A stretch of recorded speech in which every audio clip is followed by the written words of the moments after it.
Eventually, though, they reached a point where distraint wasn't going to be sufficient and the authorities were going to look at something stronger. And the threat of prison loomed. And this is another one of the notable members. Again, not necessarily one of the particularly wealthy ladies within the group. Clemence Housman was the sister of A.E. Housman, a well-known poet, and she lived with her brother Lawrence, and they lived together for 70 years. She was a talented artist and skilled at woodcutting, and she did a lot of the banners and also did a lot of the work for the League. But she didn't have sufficient income or generate she wasn't incurring a tax liability, but she wanted to be part of the resistance.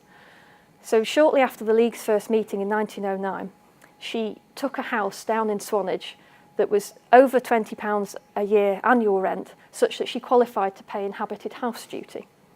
So she filed all of her local taxes and rates and paid those, and said that she wouldn't pay inhabited house duty. Nothing happened. She did the same in 1910, because taxes were paid annually, generally on the 1st of January. Nothing happened. By 1911, early 1911, they were starting to get annoyed with her, and they threatened her with distraint. Well, Clemence had thought this through. For inhabited house duty, you can only distrain on goods that were in the house subject to the duty. And Clemence had filled her house with goods that were rented, that weren't hers. So they couldn't distrain the goods. She had nothing that they could distrain upon. So that left them with no option. They were going to have to arrest her. And in September 1911, they came to her house and they arrested her. Now, the League knew that she was coming, and in fact, they thought they were coming on the Thursday. And this is the picture of Clemence with her brother Lawrence on the left and Margaret Keaton Parkes on the right, the day before she was arrested, because they'd organised a protest meeting outside her house, and then she promptly wasn't arrested. But that's why she isn't wearing a hat, because she was anticipating going into jail. She was arrested the following day, and actually it was a moment of great excitement for Clemence, because this was how she could take part.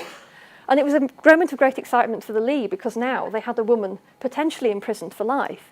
It was a Crown debt, and if she wasn't going to pay it, there was no reason she wouldn't be released. So the League sprang into action and started to organise protest meetings and protest marches. And from within the prison itself, Clemence petitioned the Home Office, and her petition even reached Winston Churchill, who was of the view that she should stay there for a long time as an example to others.